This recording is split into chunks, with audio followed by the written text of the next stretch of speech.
Hi, everybody. I just wanted to hop on here real quickly to talk to you a little bit about 212. You've been hearing about that, and you hear about the genetics and the feeding program and all that type of stuff. But I really wanted to sit down and take some pencil to paper and look at the numbers, like actual um, factual data, as much as I possibly could.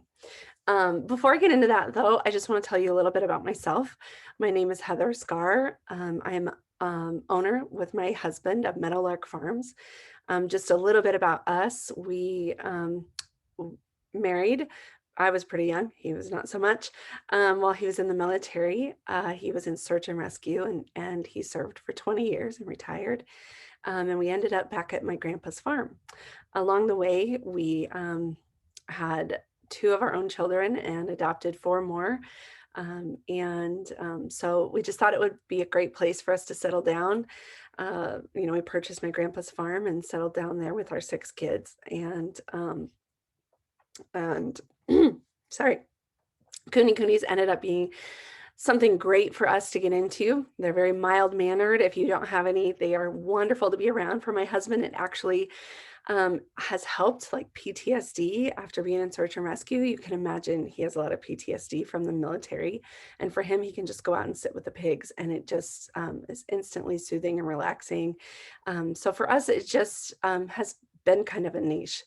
But what I want to do is just talk to you a little bit about the impact of 212 on your Kunekune breeding business, breeding farm, whatever you want to call it. When I say 212, that means 200 pounds in 12 years. Or, oh gosh, I'm not going to start this over. You know what I mean? 200 pounds in 12 months. Anyways, but the best way that I can show you the difference and the impact it can have on your breeding program is to show you some graphics. For me, I guess I'm a visual learner. So for me to see it on paper, it was just very eye-opening. So I'm going to share my screen. There's probably an easier way to do this than doing my own Zoom meeting, but I know Zoom's the best. So I'm going to share my screen. I am going to, let's see. Oh, of course, this is in the way. Move me over here. Then I'm going to present it. Okay. So I wanted to start, darn it, at the top. And I just wanted to start by saying, especially nowadays, people love to take this data or that data and argue it to the max. So I'm going to start in the beginning and just say, sure, you can argue just about everything I say in this presentation if you want to. I'm hoping you don't, but you know what? I have thick skin. I don't care. What I tried to do, though, was I tried to have some control data so that I could apply it to both ends of the spectrum and really compare the nuts and bolts. Whatever I say, you can argue. You could argue that your feed costs more than mine. You could argue that not all pigs take average pigs take 18 months before you can breed them. You can argue that whatever, you can argue that a 212 pig takes more feed. That might be true. But then you could also say that larger pigs tend to have larger litters, So I'm just going to lay that out here in the beginning that if you're an argumentative person, I'm sure you can find some stuff to argue with me in here. But with that being said, I really tried to be as objective as I could be, and even sliding more towards the average pig and, not sliding as much towards the 212. So with that being said, I just want to kind of lay out the control data that I used in both comparisons.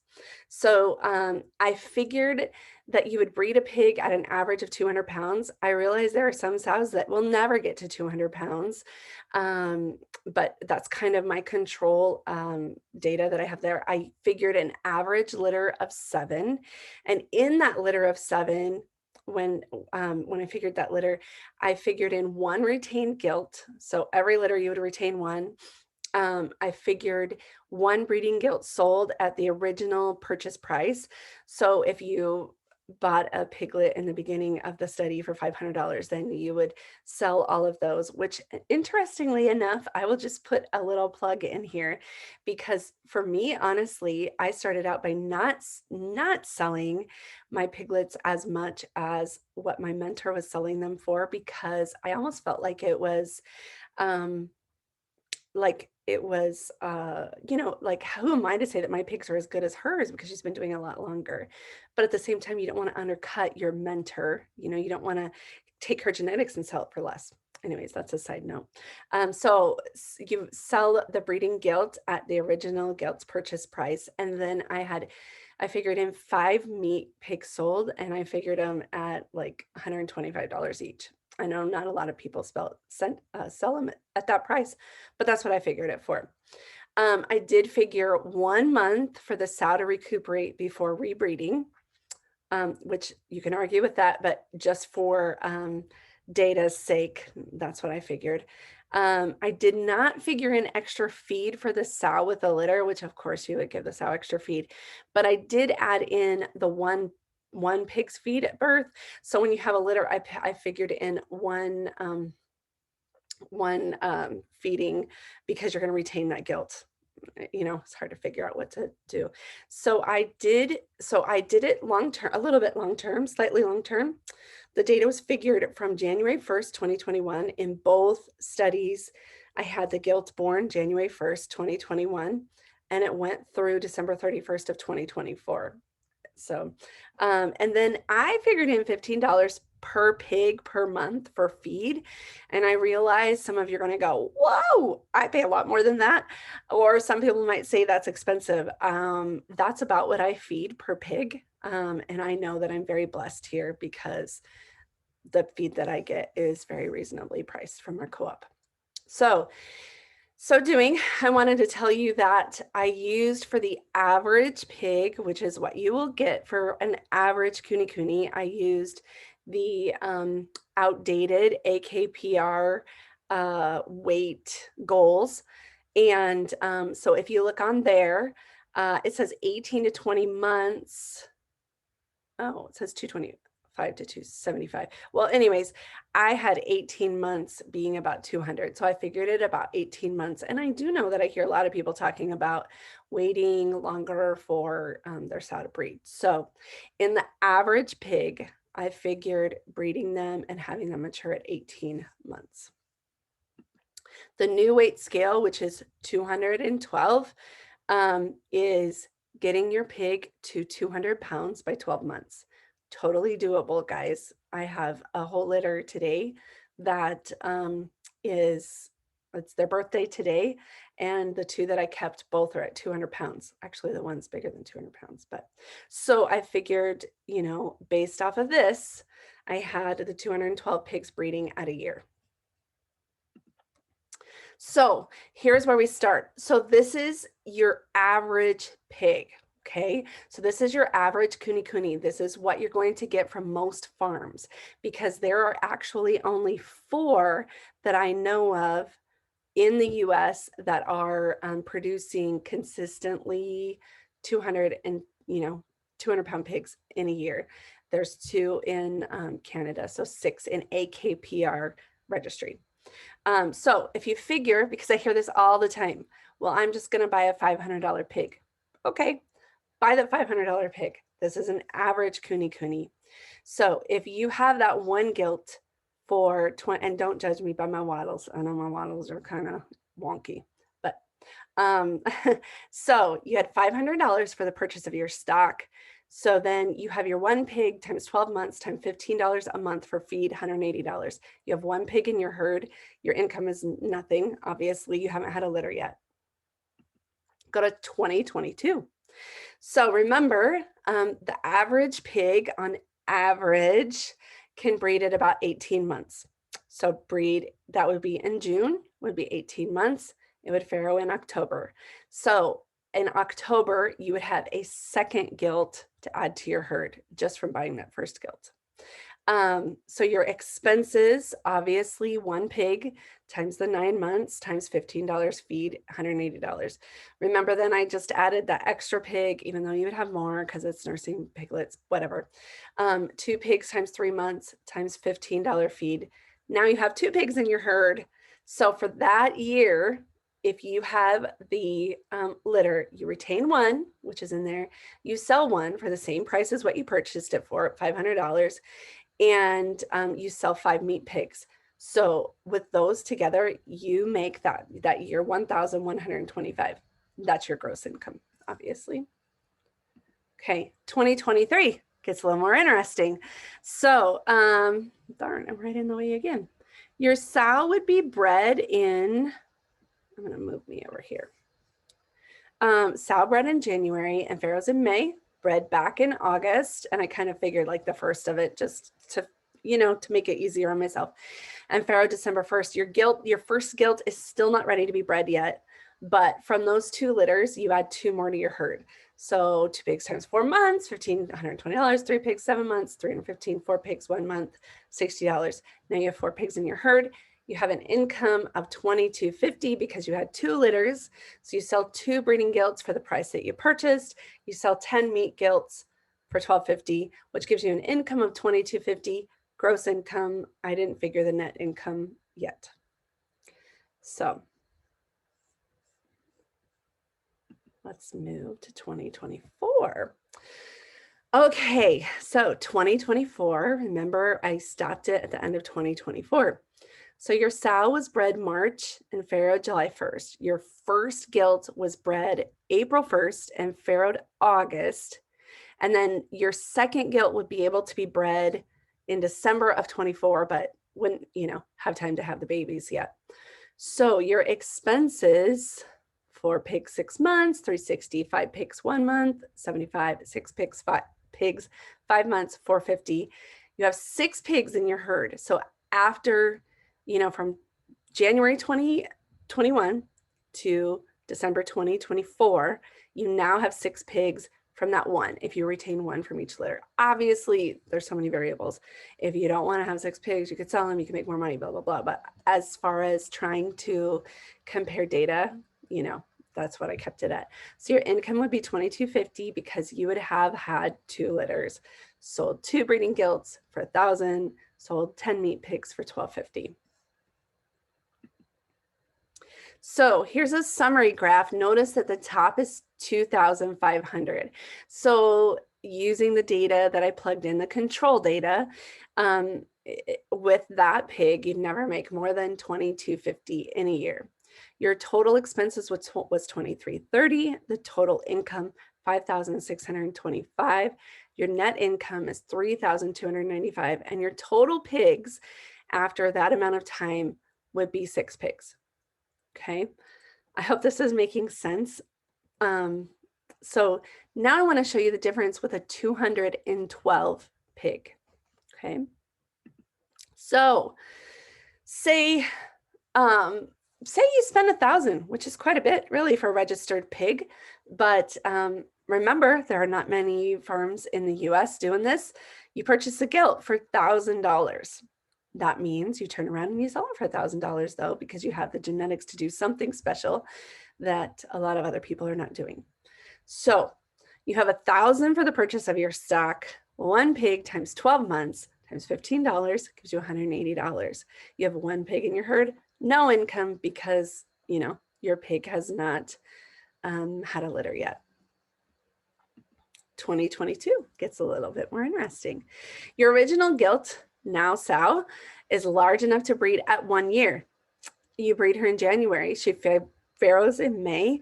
You breed her again August 1st and farrows in December. So she's already in 2022 having 2 litters. Your expenses for 1 pig 4 months, 2 pigs 7 months, 3 pigs 1 month is $315. You now have 3 pigs in the herd, and your income already is $3,250. That's more in your second year than you made in your last year with your average sow. So you sell 2 breeding gilts for $2,000 and you sell your 10 meat pigs for $1,250. Same price as the others, which honestly you probably could sell more because those meat pigs are going to get to 200 pounds in a year too. So then we go to 2023, and like I said, pretend these guys have wattles. I got tired of putting the little L's on their wattles. So these guys all have wattles. So your original sow, you're going to breed March 1st and farrow July 1st and breed again October 1st. Your gilt one is already ready to breed. Oh yeah, because she was born in May. Anyways, so you breed her in May, she farrows September 1st, and you breed again October 1st. It doesn't have a litter. And then you're already ready for your gilt 2 to breed her December 1st. So you're going into the next year with 3 bred pigs right in the beginning of 2024. So that's really cool. So your expenses, I'm not going to go through all of those, but $740, you're getting up there on the expenses. But now you have 5 pigs in your herd. If you remember, for your average one, you ended up with 6 at the end of 2024. And you have 2 litters. So you sell those 2 breeding gilts for $1,000 each, $2,000, sell your 10 meat pigs for $1,250. And now I want you to see, get me ready to see 2024. Look at this, the difference. It is insane. So your original sow, you farrow February 1st and September 1st, and look, so cool. You're, those of you that are already into Kunekunes, you'll be like, yeah, your gilt 1 is farrowing the same time, February 1st and September 1st. And then gilt 2, April, gilt 3 already is breeding farrow in November. So if you look, now we are up to 11 pigs versus 6, almost double the amount from the other comparison or the other data, I guess you'd want to say. Anyways, I'm not going to go through all the pigs times the months, but you end up with expense of $1,565, quite a bit, but your income off of 6 litters selling, well, you would sell more than 2 breeding gilts. I made a mistake on that. It's supposed to be 6 because you have 6 litters. So sell 6 breeding gilts for $6,000. You sell 30 meat pigs for $3,750. And let me tell you, it's a lot easier to sell a meat pig that those people are going to be able to take to the locker at a year than it is to sell a pig that is going, with 200 pounds. I mean, you could take a pig to the locker at a year, an average pig, but you're not going to have 200 pounds on it of live weight. It's much easier, especially like we live in Iowa. We are pork country.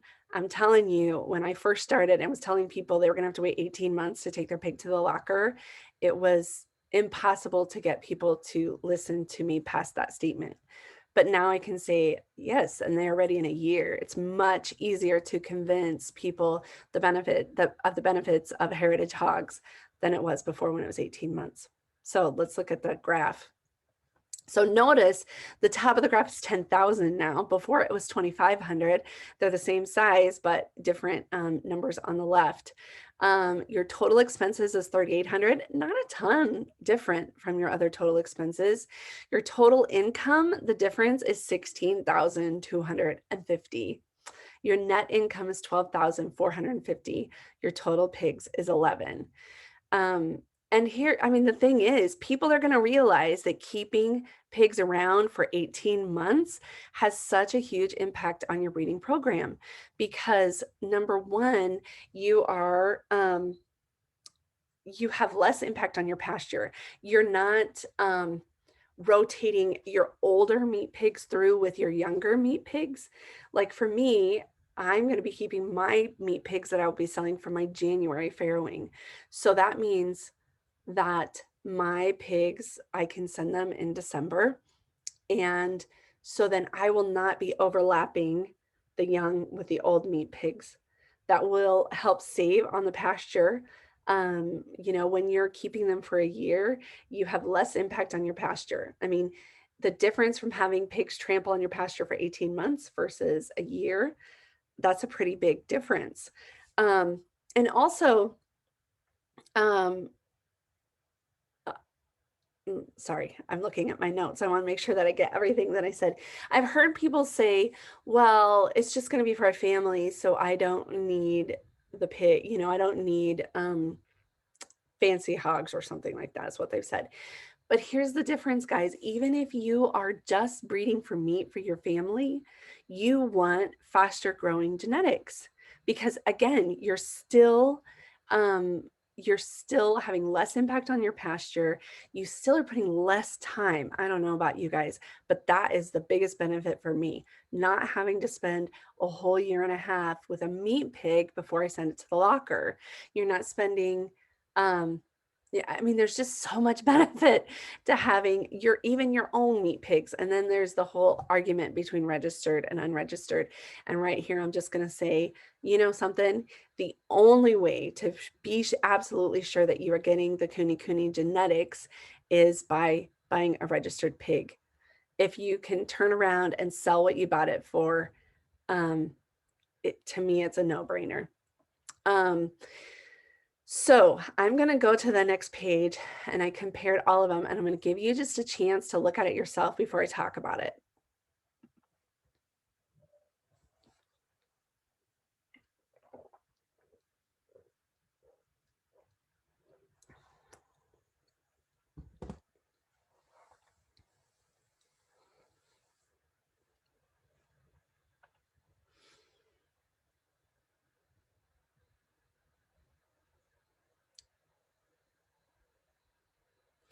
So I compared both genetics, your average genetics and your 212 genetics.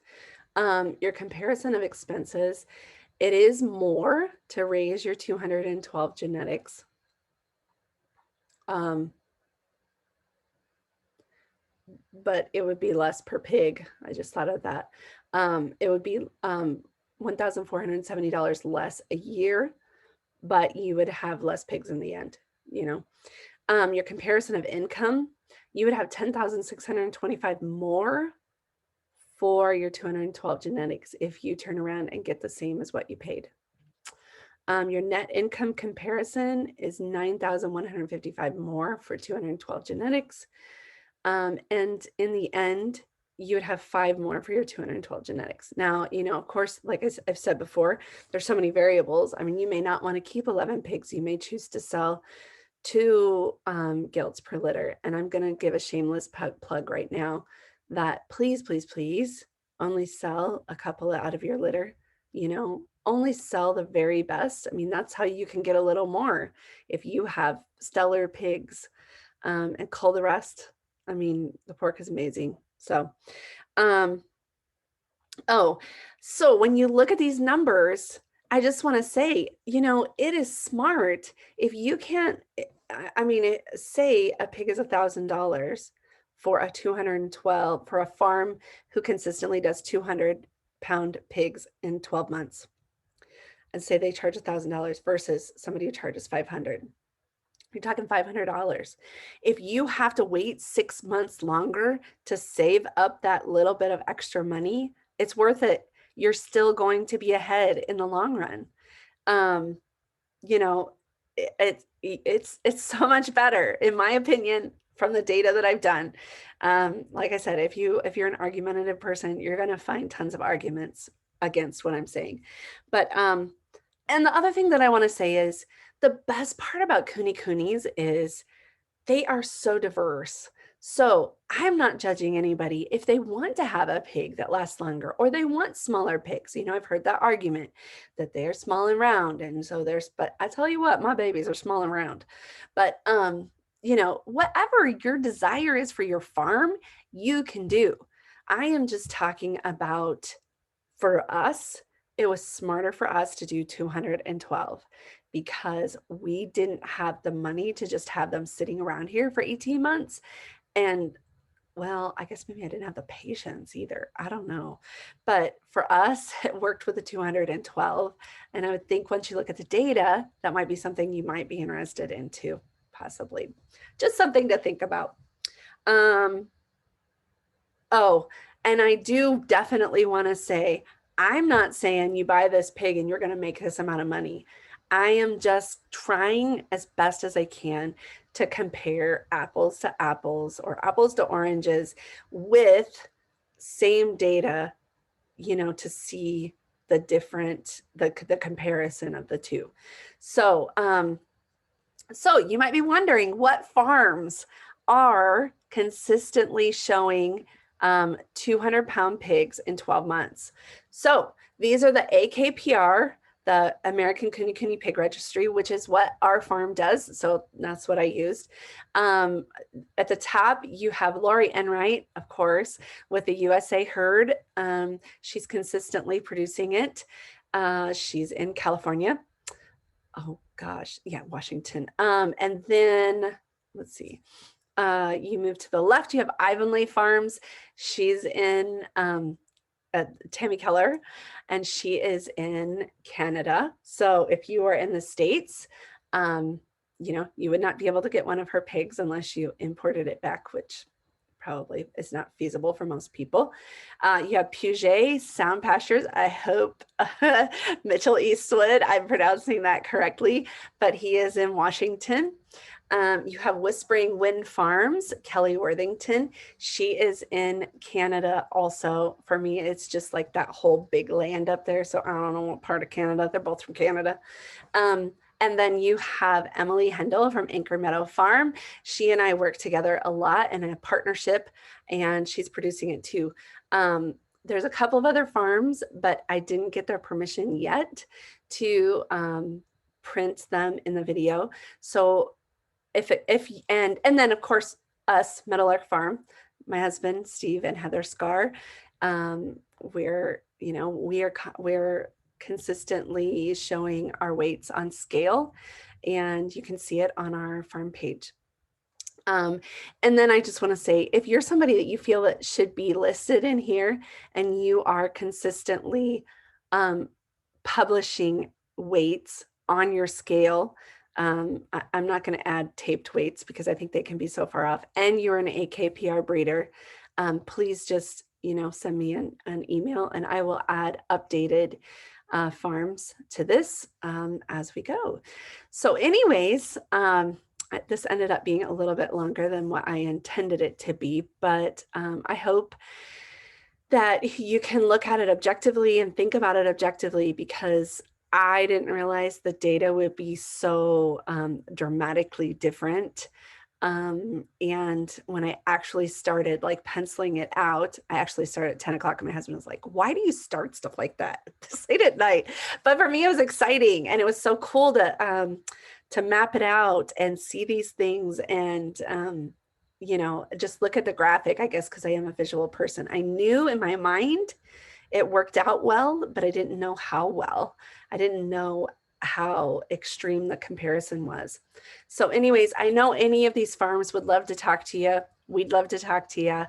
And if you have any constructive feedback, I'd love to hear it. If you're one of those people that just love to argue, well, I probably won't respond to you, and that's okay too. But anyways, I hope all of you have a great day and a blessed year, and we will hopefully talk to you soon. Oh, I'm going to stop my share, and then I'm going to end my recording, maybe.